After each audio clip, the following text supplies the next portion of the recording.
अस्सलाम वालेकुम dear students. Chapter 4 के न्यूमेरिकल्स आज हम करेंगे और फर्स्ट न्यूमेरिकल की स्टेटमेंट देखें। A man pushes a lawn mower. एक आदमी पुश करता है, धकेलता है, धक्का लगाता है लॉन मूवर घास काटने वाली मशीन को विद अ 40 न्यूटन फोर्स। तो सबसे पहले डाटा में उसने हमें फोर्स दी कैपिटल एफ। ये है 40 न्यूटन फोर्स के साथ वो घास काटने वाली मशीन जो है उसको फोर्स लगा रहे हैं। Directed eight an angle of 20 degree downward from the horizontal. Horizontal के साथ 20 डिग्री का एंगल बना रही हैं, यानी थीटा एंगल होता है और वो बन रहा है 20 डिग्री का। Find the work done by the man. बताएं कि वो शख्स कितना वर्क कर लेगा। As he cut a strip of grass 20 metre long. जब वो 20 मीटर घास का स्ट्रिप पट्टी 20 मीटर लंबी पट्टी जब वो है घास की वो काट लेगा तो डिस्टेंस को कितना तय करेगा 20 मीटर। तो स्टूडेंट्स बिल्कुल आसान न्यूमेरिकल जो पहला हमने फार्मूला पढ़ा वर्क का उससे रिलेटेड न्यूमेरिकल है कि एक आदमी है वो घास काटने वाली मशीन को 40 न्यूटन की फोर्स के साथ धक्का लगा रहे हैं जो कि हॉरिजॉन्टल यानी उफकी एक्सिस यानी ज़मीन के साथ एंगल बना रही है 20 डिग्री। तो बताएं वर्क कितना होगा जब वो 20 मीटर घास काट लेगा। तो वर्क का फार्मूला हमने पढ़ा था इसी चैप्टर में F dot D dot product of force and displacement. First topic में फर्स्ट फार्मूला ओपन करें तो F D cos of theta. तो force is 40 newton and the distance is 20 metre and the cos angle is 20 degree. तो जब हम इन्हें calculator से multiply करेंगे तो 750 आंसर आएगा और वर्क का एस आई यूनिट जो है वो जौल है। तो 750 जौल उसने वर्क किया उस आदमी ने। तो ये बिल्कुल सीधा सीधा फर्स्ट जो है वो फार्मूले से रिलेटेड न्यूमेरिकल था। सेकंड न्यूमेरिकल में हमें कह रहा है अ रेन ड्रॉप बारिश का कतरा है जिसका मैथ उसने हमें दे दिया 3.35 मल्टीप्लाई बाय 10⁻⁻⁵ kg। ये उसने हमें रेन ड्रॉप का मैथ दे दिया है। Falls vertically at constant speed से नीचे गिर रहा है। बारिश का कतरा ऊपर से नीचे गिर रहा है under the influence of force of gravity and friction. तो दो तरह की फोर्सेस की वजह से, ग्रेविटी और फ्रिक्शन की वजह से। फ्रिक्शन हवा की होती है तो डाउनवर्ड वो नीचे गिर रहा है और ऊपर की तरफ जो है वो फ्रिक्शन की फोर्स लग रही है, रगड़ जिसे कहते हैं। इन फॉलिंग थ्रू 100 मीटर, जब वो 100 मीटर गिर जाएगा यानी एच फासला, जब अपवर्ड और डाउनवर्ड की बात हो रही हो तो हम डिस्टेंस को एच लेते हैं। जब हम आगे पीछे की बात कर रहे हो तो उस वक्त हम जो है वो डी लेते हैं, लेकिन अप डाउन की बात कर रहे हो तो हम एच लेते हैं। तो एक रेन ड्रॉप जिसका मैथ इतना है वो नीचे गिर रहा है, जब 100 मीटर गिर जाएगा। How much work is done, number 1 by gravity, number 2 by friction. तो ग्रेविटी की वजह से क्या वर्क होगा और फ्रिक्शन की वजह से क्या होगा। नंबर 1 वर्क निकालना है बाय ग्रेविटी यानी ज़मीन की जो अट्रैक्टिव फोर्स है उसकी वजह से वर्क कितना हुआ। नंबर बी हमने वर्क मालूम करना है बाय फ्रिक्शन। तो पहला वाला सॉल्व करते हैं। तो वर्क डन बाय ग्रेविटी, तो एम जी एच ये वर्क डन बाय ग्रेविटी होती है। तो जब भी कोई चीज़ जो है वो डाउनवर्ड गिर रही होगी, ज़मीन उसको ट्रैक कर रही होगी, या हम नीचे से ऊपर लेके जाएंगे या ऊपर से नीचे लेके आएंगे, तो उस वक्त वर्क जो है वो अप डाउन के वक्त जो है वो हमेशा पोटेंशियल एनर्जी के इक्वल होगा वर्क। तो एम जी एच, तो मैथ हमारे पास 3.35 10⁻⁻⁵ kg। जी एक फिक्स्ड वैल्यू है, यहाँ पे लिख देते हैं। Gravitational acceleration 9.8 metre per second square units में लिखना है। तो 9.8 और हाइट कितनी है 100 मीटर। ठीक है, ये याद रखें कि जब हम ये वाला फार्मूला हम तब यूज़ करते हैं जब हॉरिजॉन्टली मूव कर रहे होते हैं, ज़मीन के आगे पीछे जा रहे हो गाड़ी में या वैसे कहीं पर। लेकिन जब ऊपर नीचे जा रहे होते हैं ना तो उस वक्त वर्क हमेशा किसके इक्वल होता है, पोटेंशियल एनर्जी के, एमजीएच के। तो ये जब हम सारी कैलकुलेशन करेंगे कैलकुलेटर से तो ये हमारे पास तकरीबन 3.28 10⁻⁻² जूल जो है वो इसका आंसर आएगा। तो ये वर्क डन बाय ग्रेविटी है। तो work done by friction is also same, work done by friction is same but negative. Work friction की वजह से क्यों? क्योंकि वो नीचे गिर रहा था कांस्टेंट स्पीड के साथ। जब कांस्टेंट स्पीड के साथ कोई चीज़ गिर रही होती है तो देखें ये एक चीज़ जो है वो डाउनवर्ड गिर रही है, तो उसको कौन खींच रहा है? ग्रेविटी खींच रही है, ज़मीन की कशिश खींच रही है, तो फ्रिक्शन उसके मुखालफ है, ऊपर की तरफ है।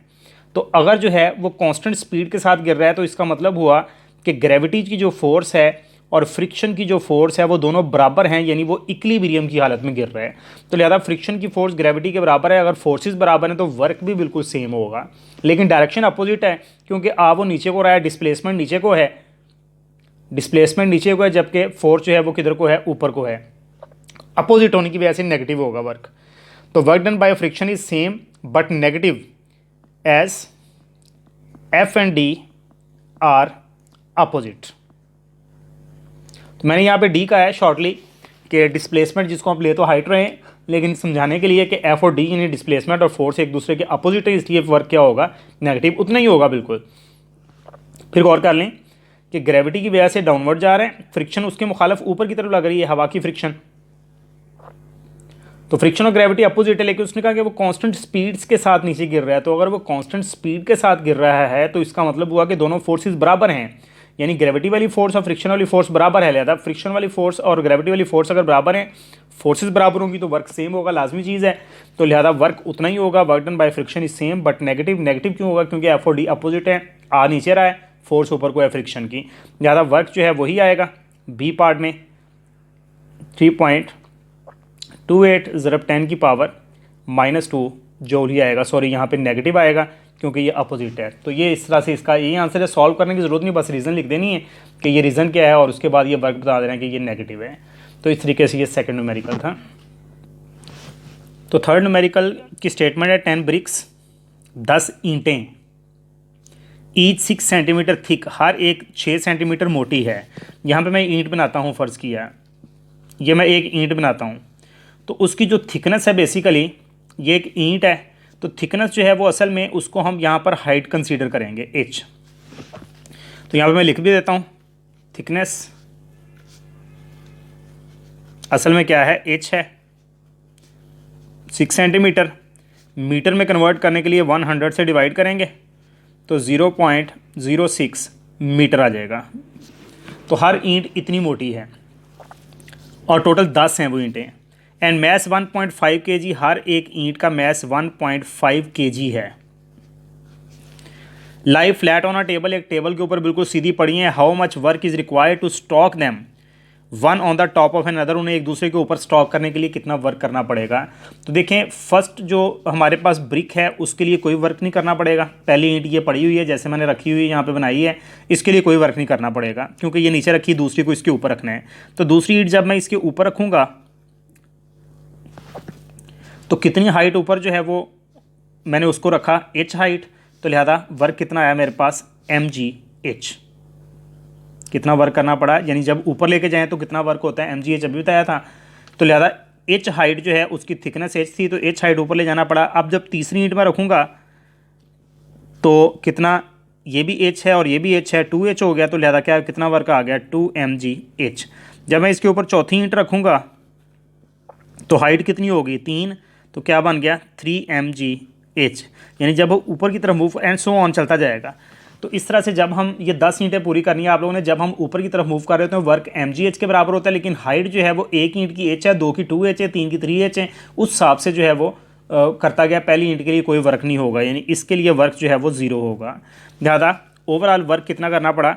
वर्क पहली ईंट के लिए 0, दूसरी के लिए 1 mgh, फिर 2 mgh, then 3 mgh, 4 mgh plus 5 mgh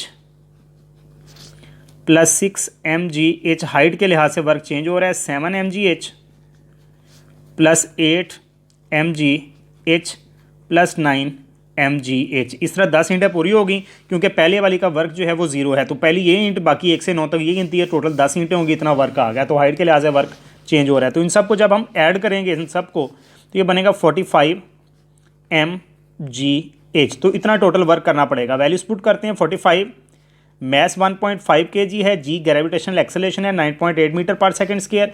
ये लिखना लाजमी होता है यहाँ पे यूनिट समेत, याद रखें। Metre per second square data में लिखना होता है। और हाइट जो है वो कितनी है 0.06 थिकनेस जो थी। तो जब हम इन सब को मल्टीप्लाई करेंगे तो हमारे पास अप्रॉक्सीमेटली 40 आंसर आ जाएगा। तो 40 जूल जो है वो वर्क करना पड़ेगा, मतलब 39.69 या 39.7 जो है वो तकरीबन आएगा, जिसे हम 40 भी लिख सकते हैं। तो तकरीबन 40 जूल जो है वो वर्क होगा इन सब को एक दूसरे के ऊपर स्टॉक करने के लिए।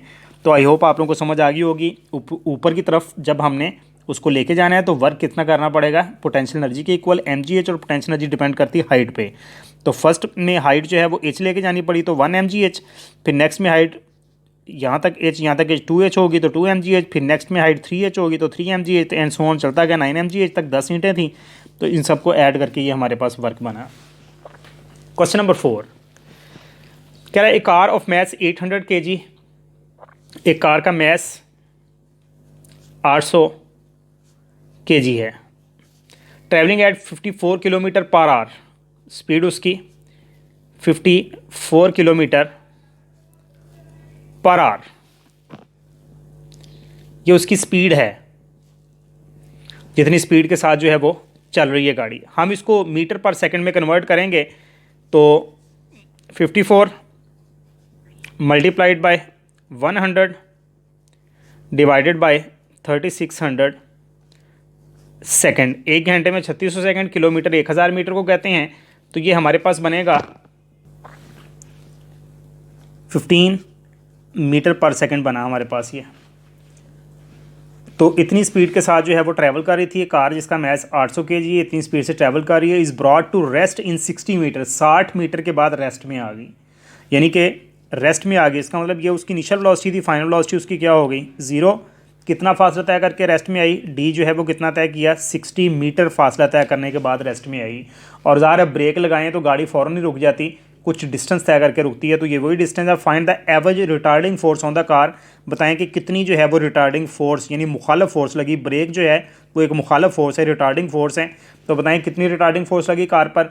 एक तो ये एफ निकालनी है फोर्स। दूसरा what has happen to original kinetic energy, उसकी ओरिजिनल काइनेटिक एनर्जी में क्या तब्दीली आएगी। व्हाट हैज़ हैपन क्या होगा, तो क्योंकि कार रेस्ट में आ जाएगी तो ओरिजिनल काइनेटिक एनर्जी बिकम 0। इसका तो ये आंसर है कि कार के रेस्ट में आ जाने की वजह से काइनेटिक एनर्जी क्या हो जाएगी उसकी 0। बाकी हम सॉल्व करते हैं सोल्यूशन वाला जो काम है हमारा। तो यहाँ पे हम फार्मूला यूज़ करते हैं work energy principal. Work energy principal हमने पढ़ा था, वो फार्मूला हम यूज़ करते हैं कि वर्क डन बराबर होता है चेंज इन काइनेटिक एनर्जी के। ये वर्क एनर्जी प्रिंसिपल था। तो वर्क का फार्मूला होता है F D, change in kinetic energy होती है half M V F square यानी final kinetic energy minus half M V आई स्क्वायर। तो एफ इंटू डी, तो हाफ एम अगर हम कॉमन ले लें तो बाकी क्या बच जाएगा v F square minus v आई स्क्वायर। तो हमने फोर्स निकालनी है, डी ज़रब हो रहा है, इधर आके क्या हो जाएगा डिवाइड। तो एफ हमारे पास क्या आ जाएगी ये एम और बटे में ये डी इधर आके जब डिवाइड हुआ तो 2d v F square minus v आई स्क्वायर। तो इसमें वैल्यूज पुट करेंगे स्टूडेंट्स। मैथ हमारे पास कितना है गाड़ी का 800 kg, 2 ज़रब डी जो उसने तय किया वो 60 मीटर है, वी एफ 0 है और वी आई कितनी है 15 इसका स्क्वायर। तो after calculation from the calculator हमारे पास आंसर आएगा माइनस का 1500 न्यूटन। तो माइनस में आया है, माइनस ये वाला जो है ये माइनस मल्टीप्लाई होगा तो माइनस में आएगा। तो माइनस में आएगा क्योंकि ये रिटार्डिंग फोर्स ही मुखालिफ फोर्स थी जो कि रोक रही है। तो इस तरीके से ये वर्क एनर्जी प्रिंसिपल के ज़रिए सॉल्व हुआ। तो ओरिजिनल काइनेटिक एनर्जी 0 हो जाएगी। इसका आंसर आप लोगों ने लाजमी बताना है। Because car comes to rest so original kinetic energy becomes 0।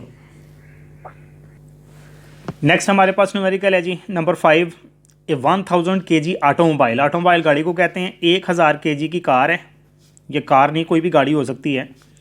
1000 kg उसका मैस है, 1000 किलोग्राम की गाड़ी है। At the top of an inclined, एक इंक्लाइंड की टॉप पर है। इंक्लाइंड तिरछी सतह टेढ़ी सतह को कहते हैं। जैसे कि यहाँ पे मैं बनाता हूँ, ये इंक्लाइंड है, ये इंक्लाइंड हो गई, पूरी बना देते हैं। ये इंक्लाइंड प्लेन होगी समझ लें, इस तरह से ये मैंने इंक्लाइंड बना दिया है। तो एक इंक्लाइंड है 1000 kg automobile that top of inclined, inclined की टॉप पर है, यहाँ पर है गाड़ी। 100 मीटर हाई, जिसकी हाइट 100 मीटर है, ये वाली एच जो है वो हाइट है, तो हाइट उसकी कितनी है 100 मीटर। बनाने की ज़रूरत नहीं है, आप लोगों को समझा रहा हूँ। एंड 100 मीटर लॉन्ग, उसकी लंबाई मतलब ये इंक्लाइंट प्लेन की जो लेंथ है यहाँ से लेकर यहाँ तक, ये जो लेंथ है ये असल में तय करदा फासला होगा d।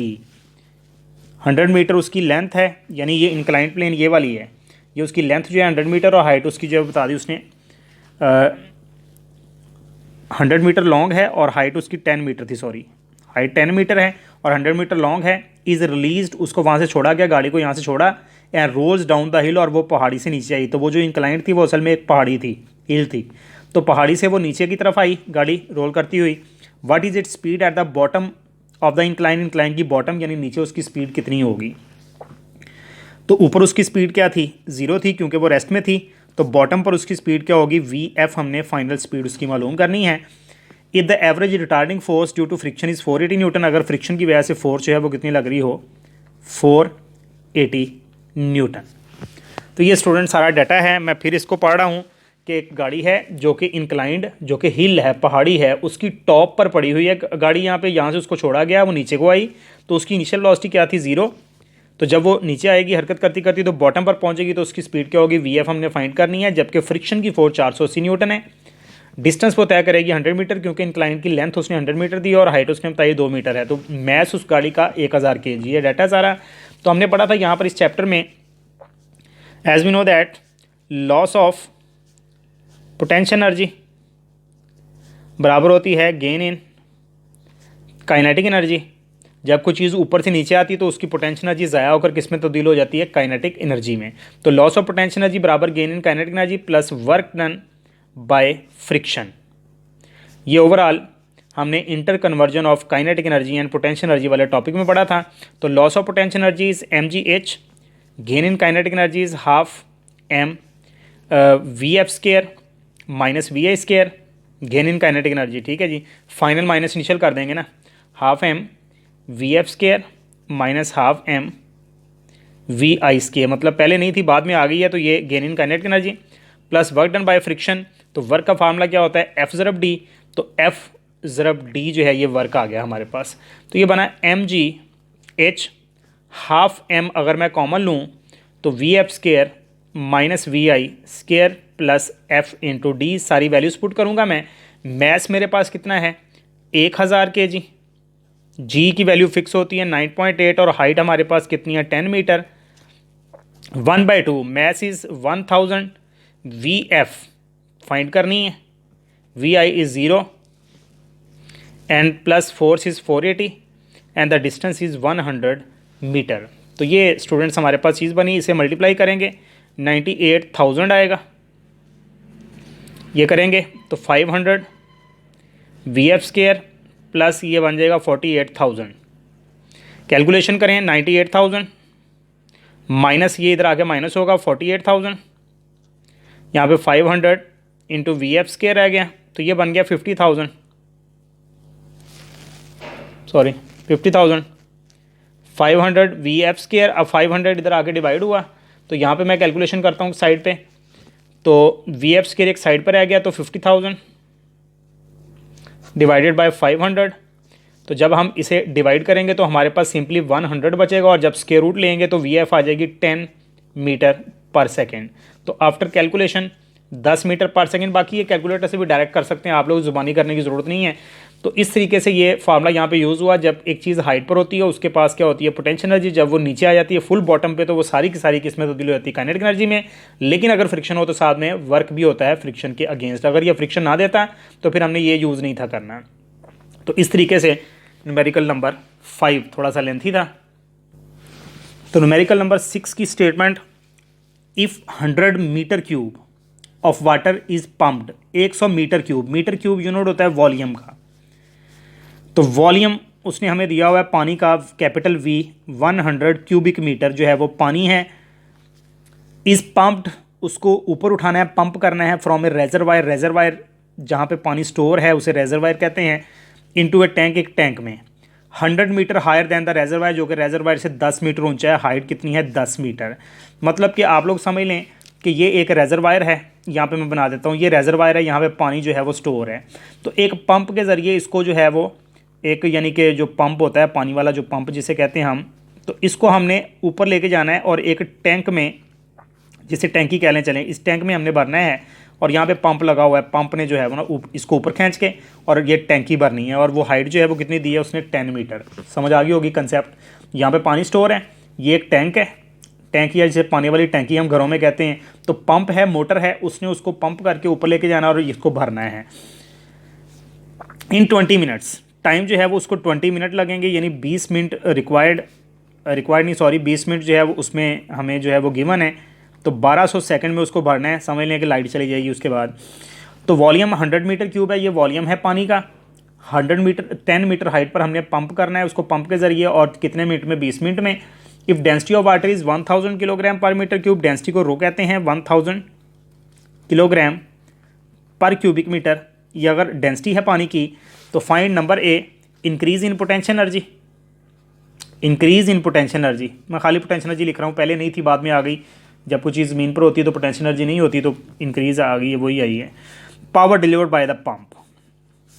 तो पहले को सॉल्व करता हूँ मैं। Increase in potential energy mgh, देखिए यही इंक्रीज़ हुआ है। यहाँ पे पोटेंशियल एनर्जी क्या थी? 0 थी, क्योंकि हाइट 0 है। और जब वो ऊपर गई तो यहाँ पर हाइट जो है वो h आ गई। इसको मैं अगर हाइट h का नाम दे देता हूँ तो पोटेंशियल एनर्जी जो है मेरे पास क्या आ गई? mgh। तो कितनी हासिल हुई है? इंक्रीज़ कितनी हुई है? mgh ही हुई है। तो मैस हमारे पास नहीं है, तो पहली चीज़ हमने क्या फाइंड आउट करना है? मैस। तो मैं यहाँ पे साइड पे मैस निकालता हूँ।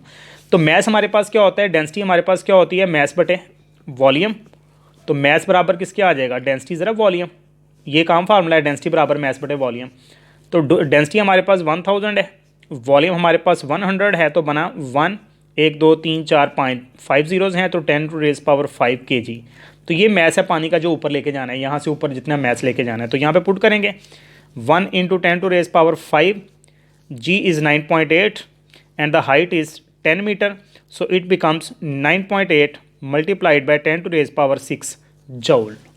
मल्टीप्लाई कर लें कैलकुलेटर, या 10 की पावर 1 ये है और 5 ये है, 10 की पावर 6 आई और 9.81 से मल्टीप्लाई हुआ, तो ये हमारे पास इसका सोल्यूशन बना। दूसरा, पंप ने कितनी पावर लगाई? तो पावर जो है उसका फार्मूला क्या है? Power rate of doing work, यानी वर्क ओवर टाइम। और जब कोई चीज़ ऊपर की तरफ जा रही हो तो वर्क किसके इक्वल होता है? पोटेंशियल एनर्जी, यानी mgh ओवर टाइम। जब कोई चीज़ अपवर्ड डाउनवर्ड जा रही हो, मैंने शुरू से बता रहा हूँ आप लोगों को, तो उस वक्त वर्क किसके इक्वल होता है? पोटेंशियल एनर्जी के। तो mgh अभी निकाला 9.8 मल्टीप्लाइड बाई 10⁻⁶, अभी ये निकाला है, mgh ही निकाला है, और बटे में टाइम आ गया जो कि 1200 सेकंड है। तो ये बनेगा 8880 और ये वाट में आएगा। तो काफ़ी सारे वाट हैं, किलो वाट में लेंगे, तो इसे हम डिवाइड कर देंगे 1000 से, तो किलो वाट में आ जाएगा। तो इशारिया यहाँ पे आएगा, तो 8.88 या 8.9 किलो वाट ये हमारे पास बनेगा कि इतनी जो है वो power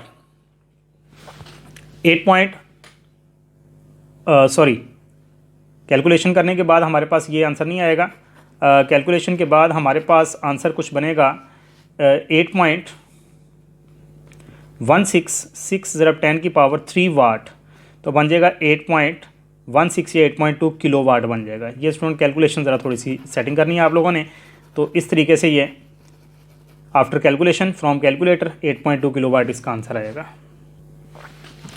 numerical number 7, a force of 400 newton, capital F, 400 newton force जो है इज़ रिक्वायर्ड, वो हमें चाहिए to overcome road friction. Road friction पर ओवरकम करना, दूर करना या काबू पाना कह लें। रोड फ्रिक्शन यानी सड़क की जो रगड़ है उसको दूर करने के लिए, एंड एयर रेजिस्टेंस और हवा की मुज़ाहमत को दूर करने के लिए, इन प्रोपलिंग एन ऑटोमोबाइल, और एक गाड़ी को धकेलने के लिए यानी चलाने के लिए। प्रोपेल का मतलब धकेलना होता है, यहाँ पे चलाना आएगा। एक गाड़ी को चलाने के लिए एट 80 किलोमीटर पर आवर, इतनी स्पीड के साथ। वी कितनी है? 80 kilometre per hour. 80 multiplied by 1000 metre आ जाएगा, किलोमीटर का मतलब पर आवर, यानी 3600 सेकंड आ जाएंगे। तो कैलकुलेटर से करें 22.2 मीटर पर सेकंड आ जाएगी। किलोमीटर 1000 मीटर पर आवर, 1 घंटे में 3600 सेकंड, तो मीटर पर सेकंड में कन्वर्ट किया।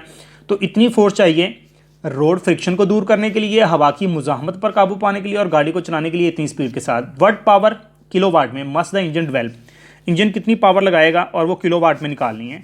तो हमने एक फार्मूला पढ़ा था, power is equal to dot product of force and velocity. Open करें तो F V cos of theta, तो फोर्स हमारे पास कितनी है 400, स्पीड कितनी दी है 22.2, और थीटा आप लोग कहें कि नहीं दिया तो वो जीरो होगा भी। जिस तरफ को गाड़ी का इंजन जो है फोर्स लगाएगा उधर को गाड़ी मूव करेगी, यानी अगर इधर को फोर्स लगेगी तो इधर ही क्या चीज़ होगी, वेलोसिटी, दोनों की डायरेक्शन सेम होगी, इसलिए एंगल जो है वो क्या बनेगा, जीरो। ये सोचने की इतनी ज़रूरत नहीं है। तो पावर हमारे पास आ जाएगी 8880 वाट, जिसे हम किलोवाट में लाना चाहते हैं तो 1000 से डिवाइड करेंगे तो किलोवाट में आ जाएगी, और ये बनेगा 8.88 किलोवाट, यानी अप्रॉक्सीमेटली 8.9 किलो वाट। तो ये एक आसान न्यूमेरिकल था, बिल्कुल न्यूमेरिकल नंबर 7। और न्यूमेरिकल नंबर 8 ALP के मुताबिक last numerical, how large a force is required, बताएं कितनी मिकदार में फोर्स चाहिए। कैपिटल एफ हमने फाइंड आउट करनी है, फोर्स कितनी चाहिए, किस मकसद के लिए, टू एक्सेलरेट एन इलेक्ट्रॉन, एक इलेक्ट्रॉन को एक्सेलरेट करने के लिए। मैस दे दिया इलेक्ट्रॉन का 9.1 10⁻⁻31 kg। इस इलेक्ट्रॉन को एक्सेलरेट करना है फ्रॉम रेस्ट, रेस्ट से यानी इनिशियल वेलोसिटी उसकी क्या होगी, जीरो, क्योंकि वो रेस्ट में है, to a speed of 2 × 10⁻7 metre per second, v2 × 10⁻7 metre per second, इतनी स्पीड तक एक्सेलरेट करना है through a distance of 5 centimetre, और डिस्टेंस कितना उसने जाना है 5 सेंटीमीटर, यानी जहाँ तक फोर्स लगानी है।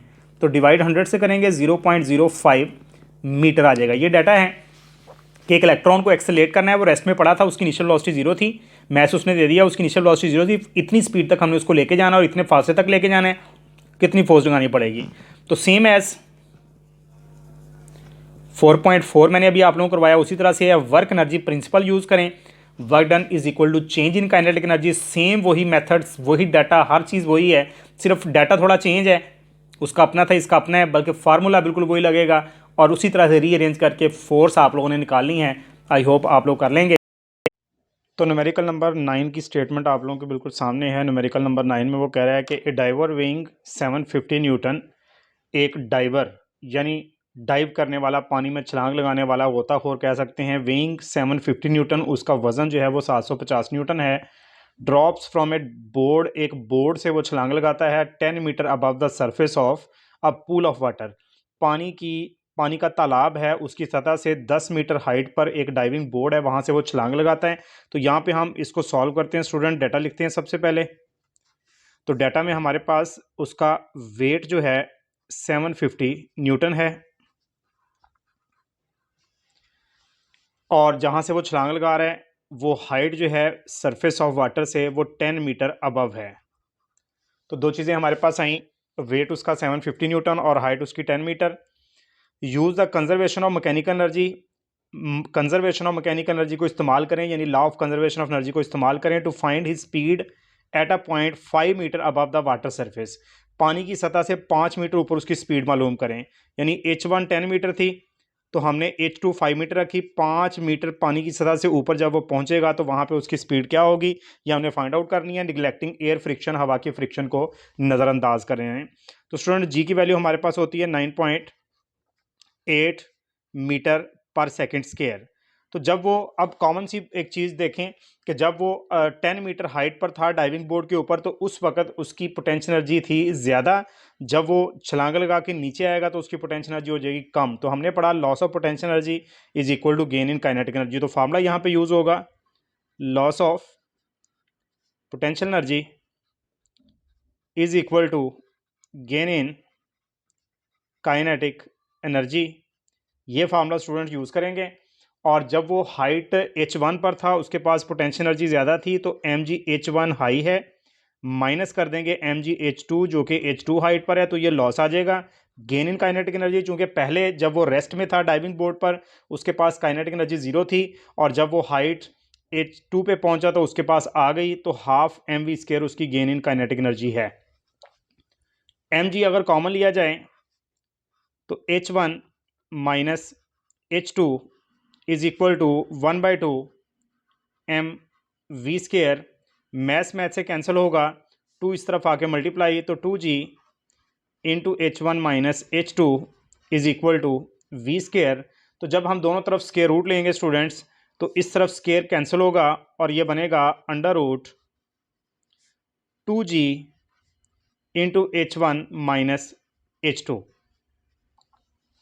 तो इसमें वैल्यूज पुट करें तो 2 इंटू जी की value 9.8 metre per second square, 10 minus 5, तो ये हमारे पास इसका आंसर बनेगा 9.9 मीटर पर सेकेंड इसका आंसर बनेगा हमारे पास। तो इस तरह से ये न्यूमेरिकल नंबर 4.9 था। Next numerical number 10, last numerical इस एक्सरसाइज का, उसकी तरफ चलते हैं। तो न्यूमेरिकल नंबर 10 की स्टेटमेंट हमारे सामने है। A child starts from rest, एक बच्चा रेस्ट से स्टार्ट करता है at the top of a slide, एक स्लाइड की टॉप से, of height 4 metre, 4 metre height है जिसकी, यानी कि ए पार्ट में हाइट इज 4 मीटर।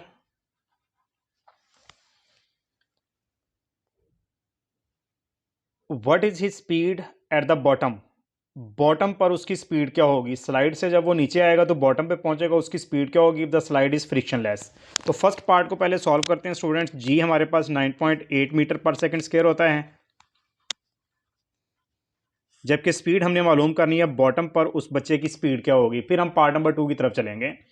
तो पार्ट नंबर 1 की स्टेटमेंट हमने पढ़ी अभी तक और उसी को सॉल्व करते हैं। तो फार्मूला सीधा सीधा यूज होगा, loss of potential energy is equal to gain in kinetic energy. जब बच्चा स्लाइड की टॉप पर था तो उसके पास सारी की सारी पोटेंशियल एनर्जी थी, जब वो स्लाइड करके नीचे आ गया तो वो सारी की सारी काइनेटिक एनर्जी बन रही है। और उसने कहा है कि फ्रिक्शन नहीं है, तो फ्रिक्शन नहीं है तो सारा का सारा लॉस हुआ पोटेंशियल एनर्जी का और सारी की सारी गेन हुई काइनेटिक एनर्जी। मैथ दोनों तरफ मल्टीप्लाई हो रहा है, कैंसिल होगा, 2 बटे में है तो इस तरफ आके मल्टीप्लाई हुआ, is equal to v square. जब हम दोनों तरफ स्केयर रूट लेंगे स्टूडेंट्स तो हमारे पास इस तरफ से स्केयर कैंसिल होगा, इधर आ जाएगा अंडर रूट 2GH। तो जब हम वैल्यूज पुट करेंगे, अंडर रूट 2 इंटू जी हमारे पास 9.8 मीटर पर सेकेंड स्क्वायर और हाइट उसने दी है 4 मीटर, तो आफ्टर कैलकुलेशन हमारे पास आंसर आएगा 8.8 मीटर पर सेकेंड। तो ये उस बच्चे की स्पीड है जब वो स्लाइड की बॉटम पर पहुंचेगा। तो आइए पार्ट नंबर 2 को देखते हैं। पार्ट नंबर 2 में उसने हमें क्या कहा है फाइंड आउट करने के लिए, बी पार्ट। तो स्टेटमेंट पे दोबारा आते हैं। वो कह रहा है if he reach the bottom with the speed of 6 metre per second, अगर बच्चा बॉटम पर 6 मीटर पर सेकंड की स्पीड से पहुंचता है तो इसको हम वी प्राइम कह लेंगे, क्योंकि हमने जो निकाली है वो 8.8 है, जबकि वो कह रहा है कि 6 मीटर पर सेकंड से बच्चा नीचे पहुंच रहा है। तो what percentage of his total energy, तो उसकी टोटल एनर्जी का कितने percent at the top of the slide, slide की टॉप से लेकर इज लॉस जाया होगा as a result of friction, friction की वजह से। यानी हमें जब उसने कहा था फर्स्ट पार्ट में उसने कहा था फ्रिक्शन मौजूद नहीं है, अब वो कह रहा है कि अगर फ्रिक्शन हो तो वो नीचे पहुंचेगा 6 मीटर पर सेकंड की स्पीड से, तो उसकी एनर्जी का कितने परसेंट जो है वो लॉस हो जाएगा। तो परसेंटेज लॉस ऑफ एनर्जी हमने फाइंड आउट करनी है यहां पे स्टूडेंट्स। तो फाइंड करते हैं, फार्मूला यूज करते हैं। यहां पे क्या फार्मूला यूज होगा, परसेंटेज लॉस ऑफ एनर्जी का फार्मूला होगा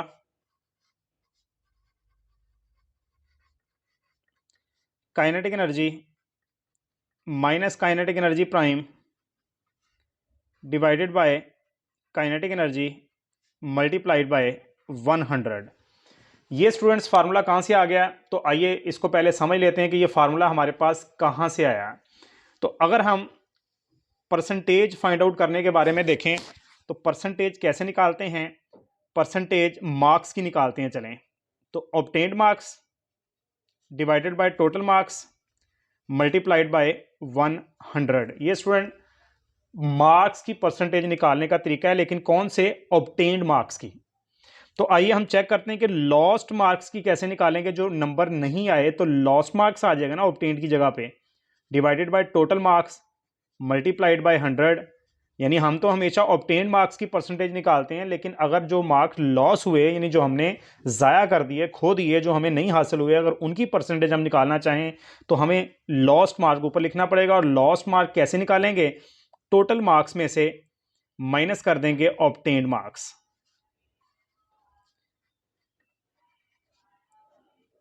फॉर एग्जाम्पल अगर किसी को इस चीज़ की समझ नहीं आई तो फॉर एग्जाम्पल अगर किसी स्टूडेंट के 30 नंबर आते हैं, फ़र्ज़ किया आउट ऑफ 50, अगर किसी स्टूडेंट ने 30 मार्क्स लिए आउट ऑफ 50, तो इट मीन्स कि उसके लॉस्ट कितने हुए 20। अब वो 20 कैसे हमें पता चला, हमने टोटल में से जो ऑब्टेन्ड है वो माइनस किए, यानी 50 टोटल है, माइनस ऑब्टेन्ड 30 है, माइनस किए तो 20 लॉस्ट मार्क्स हैं। तो लॉस्ट निकालने का ये तरीका होता है, यानी कि टोटल हमेशा ज्यादा होते हैं, ज्यादा में से कम वैल्यू को माइनस करें और नीचे ज्यादा वाली वैल्यू रखें। अब इस चीज को अगर हम फॉलो करें तो हमने परसेंटेज लॉस ऑफ जब एनर्जी निकालनी है, तो चूंकि वो हरकत करता हुआ नीचे आया है, इसलिए एनर्जी हम कौन सी लेंगे, काइनेटिक एनर्जी लेंगे। फर्स्ट ऑफ ऑल ये हुआ।